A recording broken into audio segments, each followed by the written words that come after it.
안녕하세요. 저희는 신경언어장애 연구실 소속 석사과정생 이은송, 이지연, 최지연입니다. 오늘 소개드릴 논문은 2021년 AJSLP에 실린 연구로 SFA 치료에서 어떤 의미 특징이 실제 치료 효과를 결정하는지를 분석한 연구입니다. 좌뇌 손상으로 인한 만성 실어증 환자 44명을 대상으로 특징의 양과 다양성, 그리고 특징 범주가 이름대기 향상에 어떤 영향을 미치는지 검증했습니다. 발표 순서는 다음과 같습니다. 먼저 서론입니다.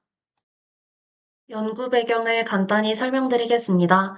실어증 환자에게 가장 대표적이고 핵심적인 언어적 어려움은 이름대기입니다.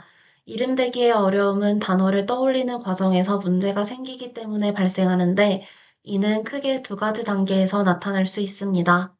하나는 의미적 단계에서 목표 단어와 관련된 의미 정보를 활성화하지 못하는 경우이고, 다른 하나는 의문적 단계, 즉 단어의 의문 형태를 인출하는 과정에서의 어려움입니다. 이러한 이름대기 문제를 개선하기 위해 여러 중재 방법이 사용되는데, 그 중에서도 SFA는 임상적으로 매우 널리 활용되는 치료법입니다. SFA는 단어와 관련된 다양한 의미적 정보를 환자가 직접 말하도록 유도함으로써 해당 단어의 의미 네트워크를 활성화시키고 결국 목표 단어에 더 쉽게 접근하도록 돕습니다. 이어서 SFA의 기본 원리입니다. SFA는 환자에게 그림을 보여주고 그 그림과 관련된 여러 가지 의미 특징을 스스로 말하도록 유도하는 치료입니다. 구체적으로는 5가지 의미 범주를 중심으로 특징을 생성하게 되는데요. 첫 번째는 범주, 두 번째는 물리적 속성, 세 번째는 기능, 네 번째는 어디에서 볼 수 있는지와 같은 장소, 그리고 마지막으로 개인적 연관성입니다. 이렇게 다양한 의미 정보를 활성화시키면 해당 단어와 연결된 의미 네트워크가 강화되면서 단어 인출이 더 쉬워진다는 것이 SFA의 핵심 원리입니다. 기존 연구에서도 SFA는 훈련된 단어의 향상에는 일관되게 효과가 있는 것으로 나타났습니다. 하지만 비훈련 단어로 일반화되는지는 개인차가 크고 명확한 결론이 나지 않았습니다. 특히 2018년 선행연구에서는 환자가 더 많은 의미 특징을 생성할수록 일반화 효과도 증가한다고 보고했는데요. 이 결과는 소규모 연구였기 때문에 이번 연구에서는 이를 보다 큰 표본으로 다시 검증할 필요가 있었습니다. 이 연구가 필요한 이유를 살펴보면 우선 기존 관련 연구들이 대부분 매우 작은 표본, 특히 17명 정도의 소규모 참가자를 기반으로 이루어졌다는 한계가 있습니다. 그렇다 보니 SFA의 효과, 특히 일반화 효과에 대해서는 일관된 결론을 내리기가 어려웠습니다. 또한 지금까지는 특징을 많이 말하면 좋은가? 라는 질문에 집중되어 왔지만 그 외에도 특징의 다양성, 즉 중복되지 않은 새로운 특징을 얼마나 말하는지, 그리고 어떤 특징 범주가 더 효과적인지에 대해서는 명확한 답이 없었습니다. 따라서 본 연구는 기존의 한계를 보완하기 위해 더 큰 표본인 44명의 실어증 환자를 대상으로 SFA 치료에서 실제로 어떤 요인이 치료 효과를 결정하는지 보다 정밀하게 규명하고자 한 연구입니다. 연구 질문은 다음과 같습니다. 첫 번째는 환자가 더 많은 특징을 생성할수록 이름대기 향상이 더 크게 나타나는지, 즉 특징의 양이 치료 효과에 영향을 주는지를 살펴보는 것입니다.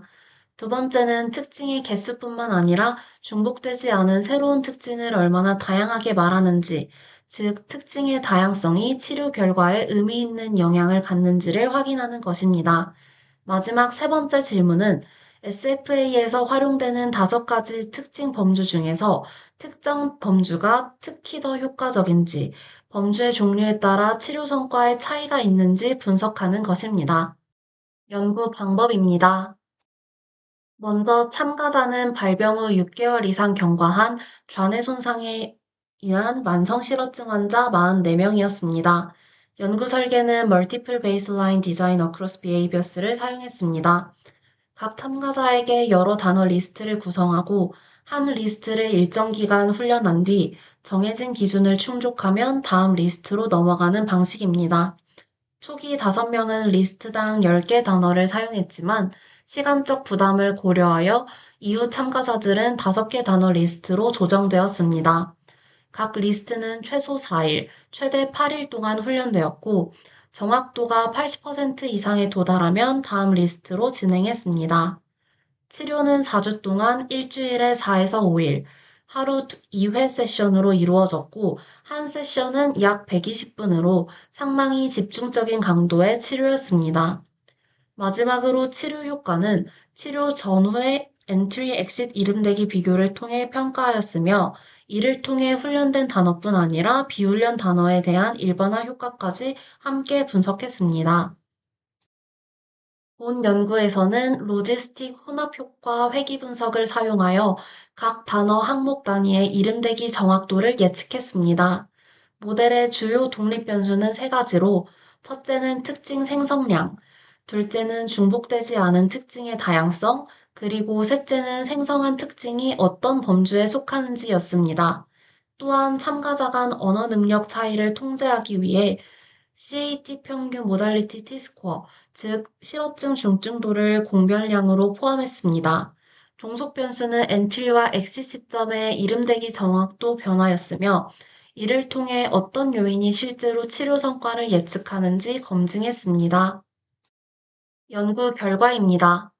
먼저 특징 생성량이 치료 결과에 어떤 영향을 주는지를 보겠습니다. 분석 결과 참가자가 한 세션에서 더 많은 의미 특징을 생성할수록 SFA 치료를 받은 훈련된 단어의 이름대기 정확도가 크게 향상되는 것으로 나타났습니다. 즉, SFA 치료에서 가장 중요한 예측 요인은 특징을 얼마나 많이 말했는가, 다시 말해 특징 생성의 양이라는 점을 확인할 수 있었습니다. 반면에 비훈련 단어, 즉 일반화가 필요한 단어에서는 특징을 많이 말하더라도 유의미한 변화가 나타나지 않았습니다. 따라서 SFA가 직접 훈련한 단어에는 효과가 크지만 일반화 효과는 제한적이라는 결론을 내릴 수 있었습니다. 그래프를 통해 확인해 보았을 때 엑시 시점의 트레이드 라인은 특징 생성량이 늘어날수록 가파르게 상승하지만 언트레이드 라인은 거의 평행하게 유지되고 있습니다. 즉, 특징을 많이 말한다고 해서 비훈련 단어까지 좋아지는 것은 아니라는 점을 보여줍니다. 다음으로는 특징의 다양성, 즉 중복되지 않은 새로운 특징을 얼마나 많이 말했는지가 치료 효과에 어떤 영향을 주는지 살펴보았습니다. 분석 결과 참가자가 다양한 유형의 특징을 많이 생성했다고 해서 이름대기 향상이 더 크게 나타나는 것은 아니었습니다. 엔트리와 엑시 시점 모두에서 다양성의 영향은 매우 낮고 안정적으로 유지되었고, 이는 특징의 종류를 얼마나 폭넓게 말했는가 보다 그 특징을 얼마나 많이 말했는가, 즉 특징 생성량 자체가 훨씬 중요한 요인임을 보여줍니다.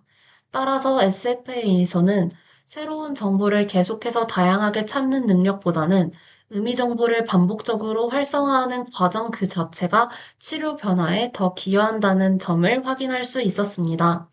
그래프를 보시면 다양한 특징을 많이 말한 사람들에서도 엔트리와 엑시 시점의 변화폭이 거의 같아서 특징 다양성은 치료 성과에 영향이 없다는 결론을 시각적으로도 확인할 수 있습니다. 이번에는 생성한 특징이 어떤 범주에 속하는지가 치료 효과에 영향을 주는지를 살펴보았습니다. SFA에서는 기능, 물리적 속성, 범주, 위치, 개인적 연관성의 5가지 특징 범주를 사용하게 되는데요. 이 범주들을 각각 비교했을 때 특정 범주가 다른 범주보다 더 효과적이라고 볼 만한 뚜렷한 차이는 나타나지 않았습니다. 대부분의 범주에서 공통적으로 확인된 패턴은 어떤 범주이든 많이 생성한 특징일수록 이름대기가 향상된다는 점이었습니다. 즉, 특징의 종류보다 특징 생성량 자체가 치료 효과를 결정하는 핵심 변수라는 사실을 다시 한번 확인할 수 있었습니다. 다만 예외적으로 개인적 연관성 범주는 적은 수의 특징만 생성했음에도 일정 수준의 향상이 유지되는 완만한 경향이 관찰되었습니다. 하지만 이 범주가 특별히 더 효과적이라는 의미는 아니고 다른 범주에 비해 특징이 적어도 크게 불리하진 않다 정도의 약한 경향으로 해석할 수 있습니다. 그래프에서도 이런 흐름이 잘 드러납니다. 대부분의 범주는 액시 시점의 트레이드 라인이 비슷한 방향으로 상승하지만 개인적 연관성만 기울기가 조금 더 완만한 양상을 보입니다. 논의입니다.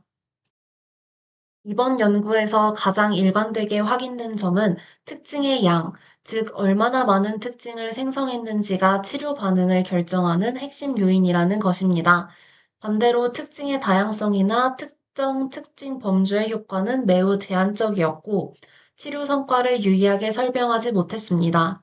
또한 기존 소규모 연구에서는 특징을 많이 말할수록 비훈련 단어까지 좋아지는 일반화 효과가 보고된 바 있지만 이번처럼 더 큰 표본에서는 그 효과가 재현되지 않았습니다.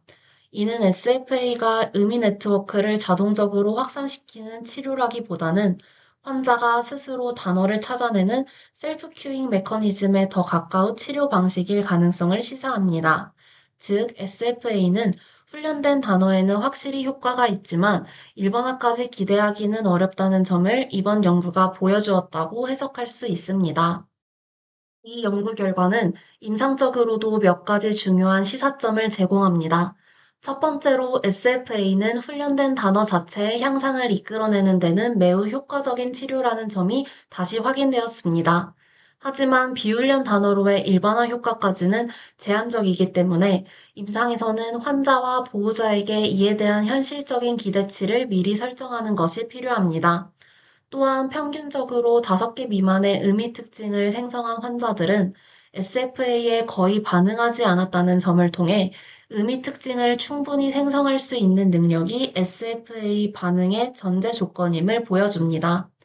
마지막으로 SFA에서는 새로운 특징을 계속해서 찾아내는 것보다 이미 떠올린 소수의 의미 특징을 반복적으로 활성화하는 과정이 더 치료적 효과가 크다는 점도 확인되었습니다. 이는 SFA가 다양한 정보 찾기보다 반복적 의미 활성화 훈련이라는 방향에 더 가깝다는 것을 시사합니다.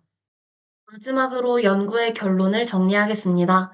이번 연구에서 가장 명확하게 확인된 핵심은 특징 생성의 양, 즉 얼마나 많은 의미 특징을 생성했는지가 SFA 치료 효과를 결정하는 가장 중요한 요인이라는 점입니다. 반면에 특징의 다양성이나 특정 특징 범주는 치료 성과에 의미 있는 영향을 주지 않는 것으로 나타났습니다. 즉, SFA에서는 특징을 얼마나 다양하게 말했는가 보다는 얼마나 많이 활성화했는지가 더 중요합니다. 향후 연구에서는 특징 생성량을 실제로 조작하는 실험적 접근을 통해 SFA의 인과적 메커니즘을 보다 직접적으로 검증할 필요가 있습니다. 또한 특징 생성 능력이 낮아 SFA에 반응하지 못하는 환자를 미리 선별할 기준을 개발하는 것도 중요한 과제가 될 것입니다. 이상으로 발표를 마치겠습니다. 감사합니다.